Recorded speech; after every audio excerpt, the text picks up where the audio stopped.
4교시 시작하도록 하겠습니다. 요약지 114페이지 부동산 거래 신고 제도입니다. 여기에서 보통 4문제에서 7문제 정도 출제가 됩니다. 31회 시험에 4문제 출제됐고요. 30회 때는 7문제 출제됐습니다. 고득점을 하려면 부동산 거래 신고 등에 관한 법률까지는 정확하게 기억을 해야 되겠죠.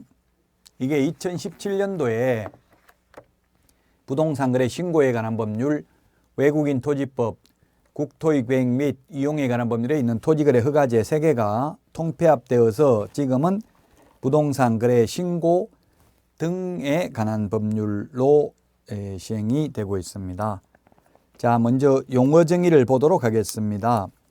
부동산이란 토지 건축물을 말합니다. 즉 신고 대상물인 건축물은 토지 건축물만 해당이 되고 임목, 공장재단, 광업재단은 부동산 거래 신고 대상물은 아니라는 이야기입니다. 자, 그 다음에 2번 부동산 등이란 부동산 또는 부동산을 취득할 수 있는 권리를 말합니다. 즉 토지, 건축물, 입주권, 분양권만 신고 대상입니다. 3번에 거래 당사자란 부동산 등의 매수인과 매도인을 말하며 외국인 등을 포함한다. 외국인도 부동산 거래 신고를 해야 됩니다. 자, 2번 신고 대상물을 보면은 부동산의 매매 계약만 신고합니다. 교환 계약, 증여 계약은 신고하지 않습니다. 물론 전월세 신고제는 별도로 또 도입되어 있죠. 자, 그 다음에 2번 건축물의 분양에 관한 법률에 따른 건축물의 분양에 관한 법률, 그 다음에 공공주택 특별법, 도시개발법, 도시 및 주거환경영미법, 빈집 및 소규모 주택 정비에 관한 특례법, 산업입지 및 개발에 관한 법률, 주택법, 택지개발 촉진법입니다. 이거 8개 법률이죠. 건공도시, 빈산주택 이렇게 기억을 하면 되겠네요. 빈산주택. 이 8개 법률에 의한 공급계약, 처음 분양받았을 때 부동산 거래 신고를 해야 됩니다. 건축법이 아니라 건축물의 분양에 관한 법률, 공공주택 특별법, 도시개발법, 도시 및 주거환경영미법, 빈집 및 소규모 주택 정비에 관한 특례법, 산업입지 및 개발에 관한 법률, 주택법, 택지개발 촉진법, 이 8개 법률에 의한 공급계약이 부동산 거래 신고 대상입니다. 처음 분양받았을 때 신고해야 됩니다. 동그라미 3번 다음 어느 하나에 해당하는 지위의 매매계약입니다. 기역에 보니까 동그라미 2번에 따른 계약을 통하여 부동산을 공급받는 자로 선정된 지위, 처음 분양받았을 때 부동산 거래 신고를 했다면 이를 전매할 때도 부동산 거래 신고를 해야 된다는 이야기고요. 그 다음에 동그라미 2번 도시 및 주거환경영미법 제74조에 따른 관리처분계획의 인가 및 빈집 및 소규모 주택 정비에 관한 특례법 제29조에 따른 사업 시행계획 인가로 취득한 입주자로 선정된 지위의 매매계약 부동산 거래 신고입니다. 매매계약만 신고고요. 교환계약이나 증여계약은 신고 대상이 아니라고 했습니다. 매매만 신고다. 임목, 공장재단, 광업재단은 신고 대상이 아닙니다. 자, 신고 의무자인데요. 거래 당사자 직거래인 경우에는 계약 체결일로부터 30일 이내에 신고관청에 공동으로 신고해야 된다. 거래 당사자가 공동으로 신고를 해야 됩니다. 공동으로 신고를 해야 된다는 말은 신고서에 서명 또는 날인을 공동으로 해야 되는 것이고요. 제출은 한 명이 제출을 해도 됩니다. 다만 거래 당사자 중 일방이 국가 등인 경우에는 국가 등이 신고를 해야 됩니다. 동그라미 2번 거래 당사자 중 일방이 신고를 거부하는 경우에는 상대방이 단독으로 신고할 수 있고요. 동그라미 3번 상대방이 단독으로 부동산 거래 신고를 하려는 자는 부동산 거래계약 신고서에 단독으로 서명 또는 날인한 후 상대방이 신고를 거부하는 사유서와 계약서 사본을 첨부하여 신고관청에 제출해야 됩니다. 이 경우 담당 공무원은 사유서의 사실 여부를 확인해야 됩니다. 따라서 한 명이 신고를 거부해서 상대방이 단독으로 부동산 거래 신고를 할 경우에는 전자문서는 불가능하고요. 방문 신고만 가능합니다. 자, 그 다음에 동그라미 4번입니다. 개업공개사가 거래계약서를 작성 교부한 경우에는 해당 개업공개사가 부동산 거래 신고를 해야 된다. 이 경우 공동으로 중개한 경우에는 해당 개업공개사가 공동으로 신고를 해야 된다. 예, 거래 당사자 직거래인 경우에는 계약 일방 당사자가 국가 등인 경우에는 국가 등이 단독으로 부동산 거래 신고를 합니다만 중개 거래인 경우에는 반드시 개업 공인중개사가 부동산 거래 신고를 해야 된다는 점 주의하시기 바랍니다. 115페이지 부동산 거래 신고를 받은 시장군수구청장은 그 신고 내용을 확인한 후 신고 필증을 신고인에게 지체 없이 교부해야 됩니다. 즉시가 아니라 지체 없이라는 점을 주의하셔야 되겠습니다. 지체 없이 교부를 해야 됩니다. 자, 그 다음에 부동산 거래 신고해야 될 사항입니다. 부동산 거래 신고해야 될 사항. 우리 암기 프린터는 13번에 있는데요. 13번에 있습니다. 13번에 보면은 입자, 실종, 중개인, 기소 이렇게 기억을 했죠. 입자, 조그마한 입자를 실종, 분실을 한 실종, 중개인, 기소, 실입주 여부와 자금 조달 계획, 그 다음에 실제 거래 가격, 부동산의 종류, 그 다음에 개업공개사가 있을 경우 개업공개사 인적사항, 계약일, 그 다음에 거래 당사자 인적사항, 조건기한, 그 다음에 소재지 이런 것들을 신고해야 됩니다. 소재지. 자, 그래서 입자, 실종, 중개인, 기소인데 입자, 즉 실입주 여부와 자금 조달 계획의 경우에는 투기과일지구나 조정 대상 지역의 경우 금액과 상관없이 자금 조달 계획 제출해야 되고요. 비규제 지역인 경우 6억 이상 주택법상 주택인 경우 자금 조달 계획을 제출해야 되고요. 그 다음에 법인이 주택을 취득하는 경우에는 지역과 금액과 상관없이 자금 조달 계획을 제출해야 되고요. 그 다음에 투기과일지구의 경우에는 금액과 상관없이 증빙자료를 제출해야 됩니다. 돈 어디서 나는지 증빙자료를 제출해야 됩니다. 자, 115페이지 법인이 주택계약을 취득하는 경우 법인인 경우는 법인 등기 현황 방가로 1번, 그 다음에 법인과 거래 상대방 간의 관계가 다음 어느 하나에 해당하는 여부를 신고해야 됩니다. 방가로 가번에 보면 거래 상대방이 개인인 경우 그 개인이 해당 법인의 임원이거나 법인의 임원과 친족관계에 있는 경우, 그 다음에 나번에 거래 상대방이 법인인 경우 거래 당사자인 매도법인과 매수법인의 임원 중 같은 사람이 있거나 거래 당사자인 매도법인과 매수법인의 임원 간의 친족관계에 있는 경우 이런 것들을 신고해야 됩니다. 이제 법인이 법인 명의로 투자하기 어렵게 만들었죠. 법인의 경우 취득세 무조건 12%입니다. 법인이 취득하면은. 그리고 법인이 양도할 때 법인세에다가 또 중과세를 하죠. 그리고 이 자금 조달 계획도 제출하도록 함으로써 편법으로 미성년자 등이 1인 법인을 설립해서 이제 투기하는 것을 방지하고자 하는 취지이죠. 116페이지에 보면은 주택 취득 목적 및 취득 자금 등에 관한 다음 사항을 신고해야 됩니다. 법인이 주택의 매수자인 경우에만 해당됩니다. 법인이 매도자인 경우는 필요 없죠. 이런 자금 조달 계획 제출할 필요 없잖아요. 거래 대상인 주택의 취득 목적, 그 다음에 방가로 2번 거래 대상 주택의 취득에 필요한 자금 조달 계획 및 지급 방식, 그리고 투기과열지구에 소재하는 주택의 거래계약을 체결한 경우에는 자금조달 계획을 증명하는 서류를 첨부해야 됩니다. 그 다음에 방가로 3번 임대 등 거래대상 주택의 이용계획도 신고를 해야 됩니다.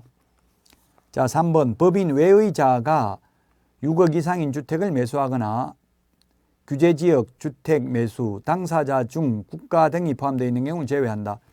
국가 등의 경우에는 자금조달계획 증빙자료 제출할 필요 없습니다. 자, 거래 대상 주택의 취득에 필요한 자금조달계획 및 지급방식, 이 경우 투기과열지구에 소재하는 주택의 거래계약을 체결하는 경우 매수자는 자금조달계획을 증명하는 서류로서 국토교통부령으로 정하는 서류를 첨부해야 되고, 그 다음에 거래 대상 주택에 매수자 본인이 입주할지 여부, 입주 예정 시기 등 거래 대상 주택의 이용 계획을 신고해야 됩니다. 자, 그럼 다시 한번 정리를 하면 입자, 실종, 중개인, 기소 9가지인데 이 중에서 실입주 여부와 자금조달 계획의 경우, 법인의 경우 무조건 자금조달 계획 제출해야 됩니다. 거래 지역, 거래 금액과 상관없이. 그 다음에 개인의 경우에는 투기과열지구나 조정대상 지역이면 거래 금액과 상관없이 실입주 여부와 자금조달 계획을 신고해야 됩니다. 그리고 비규제 지역인 경우에는 6억 이상인 경우 실입주 여부와 자금조달 계획을 신고해야 됩니다. 6억 초과가 아니라 이상입니다. 주택법상 주택인 경우입니다. 그 다음에 투기과열지구이면 증빙자료, 자금조달 증빙자료까지 제출해야 됩니다. 법인이든 개인이든 투기과열지구이면. 자, 그래서 116페이지 그 표 밑에 양가로 1번에 보면 자금조달 입주계획서인데 옛날하고 달라졌다고요? 지금은 2020년 10월 27일 이후 자금조달 계획은 조정대상 지역이나 투기과열지구면 모든 거래의 경우 전부 자금조달 계획을 제출해야 되고, 비규제 지역은 6억 이상, 그리고 법인의 모든 거래 자금조달 계획 제출해야 되고요. 투기과열지구의 경우 모든 거래에 대해서 증빙자료를 제출해야 된다. 자, 116페이지 맨 밑에 동그라미 2번 투기과열지구에서 자금조달 입주계획서를 제출할 때에는 증빙서류를 첨부하여야 합니다. 다만 해당 주택의 취득에 소요되는 금융기관의 대출, 증여 등 자금조달이 실행되지 아니하거나 본인 소유 부동산의 매도 계약 등이 이루어지지 않은 경우 등으로 자금조달 입주계획서 제출 시점에 자금조달 입주계획서 항목별 기재금액 증빙이 현저히 곤란한 경우에는 제출하지 아니할 수 있습니다. 자, 그 다음에 117페이지 맨 위에 동그라미 3번 법인 또는 매수인이 법인 신고서 또는 자금조달 입주계획서를 부동산 거래계약 신고서와 분리하여 제출하기를 희망하는 경우 법인 또는 매수인은 자금조달 입주계획서를 거래계약 체결로부터 30일 이내에 별도로 신고관청에 제출할 수 있습니다. 법인이 주택을 취득하는 경우에는 일반 부동산 거래 신고서 외에 법인 신고서를 하나 더 제출해야 됩니다. 법인의 경우 신고서를 2개 제출해야 됩니다. 동그라미 4번 부동산 거래계약을 신고하려는 자 중 법인 또는 매수인 외의 자가 법인 신고서 또는 자금조달 입주계획서를 제출하는 경우 법인 또는 매수인은 부동산 거래계약을 신고하려는 자 밑줄 치십시오. 신고하려는 자에게 신고관청에 제출하는 게 아니라 신고하려는 자가 누굽니까? 중개거래인 경우는 개업공개사가 될 것이고요. 거래 당사자 직거래인 경우는 법무사 등이 되겠죠. 신고하려는 자에게 계약 체결로부터 25일 이내에 법인 신고서 또는 자금조달 입주계획서를 제공해야 되며, 이 기간 내에 제공하지 않는 경우에는 법인 또는 매수인이 별도로 법인 신고서 또는 자금조달 입주계획서를 신고관청에 직접 제출을 해야 됩니다. 자, 양가로 2번 신고 필정 발급인데요.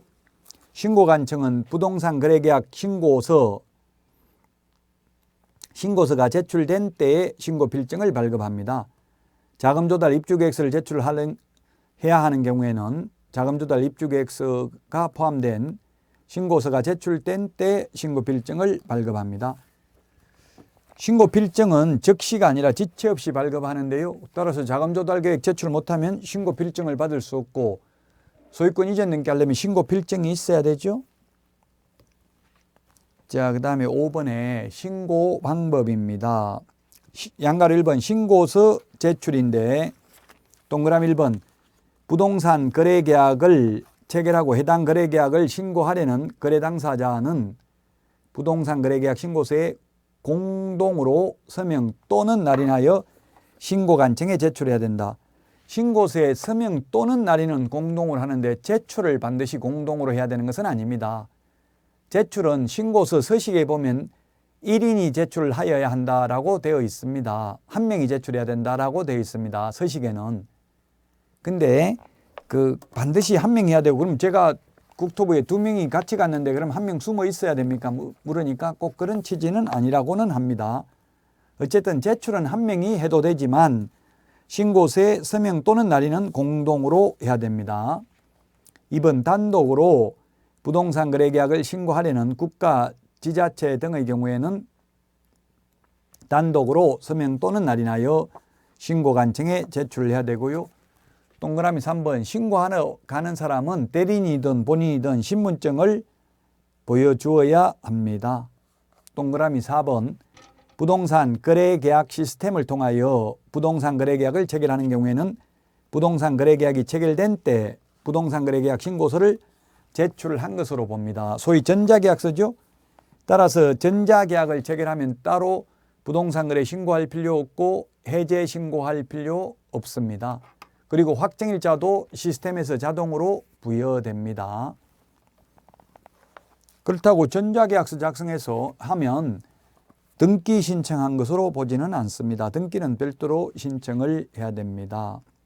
5번에 부동산 거래계약 신고서의 제출, 전자문서에 의한 신고를 제외한다는 부동산 거래계약 신고서를 제출하기로 한 자의 위임을 받은 자가 대행할 수 있다. 대리인이 할 수 있다. 단 전자문서, 인터넷으로 신고하는 경우는 대리인이 할 수 없다는 이야기입니다. 이 경우 부동산 거래계약 신고서 제출을 대행하는 자는 신분증명서를 신고관청에 내보이고 다음의 서류를 제출해야 된다. 대리인이든 본인이든 신고하러 가는 사람은 반드시 신분증을 제시해야 됩니다. 기억에 부동산 거래계약 신고서의 제출을 위임한 거래 당사자의 자필 서명, 법인의 경우는 법인 인감을 말한다. 자필 서명이 있는 위임장이 있어야 됩니다. 법인은 법인 인감이 있어야, 인감 증명서가 있어야 되는데 인감 도장도 찍어야 되는데 개인의 경우 인감 증명서는 필요 없고 자필 서명 있는 위임장만 있으면 됩니다. 그 다음에 118페이지 위임한 거래 당사자의 신분증 사본이 있어야 되고요. 법인인 경우는 신분증이 없기 때문에 법인 인감증명서 있어야 됩니다. 법인은 법인 인감증명서와 위임장에 인감도장이 찍혀 있으면 되겠죠. 동그라미 6번 부동산 거래계약 신고서 제출은 당해 거래계약을 중개한 개업공인중개사의 위임을 받은 소속공인중개사가 대행할 수 있다. 중개보조원은 대행할 수 없습니다. 소속공인중개사만 대행할 수 있습니다. 이 경우 소속공인중개사는 신분증만 있으면 되고요. 개업공개사의 위임장 같은 거 필요 없습니다. 역시 소속공인중개사가 대행하는 경우도 전자문서는 불가능입니다. 전자문서는 반드시 본인이 해야 됩니다. 인터넷상 대리권 수여했는지를 알기가 어렵기 때문에 그렇습니다. 양가로 2번 신고 내용의 조사 등입니다. 동그라미 1번 신고관청은 신고받은 내용이 누락되어 있거나 정확하지 아니하다고 판단하는 경우에는 신고인에게 신고 내용을 보완하게 하거나 신고한 내용의 사실 여부를 확인하기 위하여 소속 공무원으로 하여금 거래 당사자 또는 개업공개사에게 거래계약서, 거래대금 지급을 증명할 수 있는 자료 등 관련 자료의 제출을 요구하는 등 필요한 조치를 할 수 있습니다. 이러한 필요한 조치의 요구에 응하지 않는 경우 거래 대금 지급 증명자료 제출을 거부하면 3천만 원 이하의 과태료죠. 그 외의 자료 제출을 거부하면 500만 원 이하의 과태료입니다. 2번 신고 내용을 조사한 경우 신고관청은 조사 결과를 시도지사에게 보고하여야 하며 시도지사는 신고관청이 보고한 내용을 취합하여 매월 1회 밑줄 치십시오. 매월 1회 국토부 장관에게 보고해야 됩니다. 신고관청은 시도지사에게 매월 1회 한다 이런 말 없습니다. 그냥 보고한다라고 되어 있습니다. 3번 국토부 장관은 신고받은 내용의 확인을 위하여 필요한 때에는 신고 내용 조사를 직접 또는 신고관청과 공동으로 실시할 수도 있다. 그 다음에 동그라미 4번 국토부 장관 및 신고관청은 신고 내용 조사를 위하여 국세, 지방세에 관한 자료, 소득, 재산에 관한 자료 등을 관계 행정기관의 장에게 요청할 수 있다. 이 경우 요청을 받은 관계 행정기관의 장은 정당한 사유가 없으면 그 요청에 따라야 됩니다. 5번에 국토부 장관 및 신고관청은 신고 내용 조사 결과 그 내용이 이 법 또는 주택법, 공인중개사법, 상속세 및 증여세법 등 다른 법률을 위반하였다고 판단되는 때에는 이를 수사기관에 고발하거나 관계 행정기관에 통보하는 등 필요한 조치를 할 수 있습니다.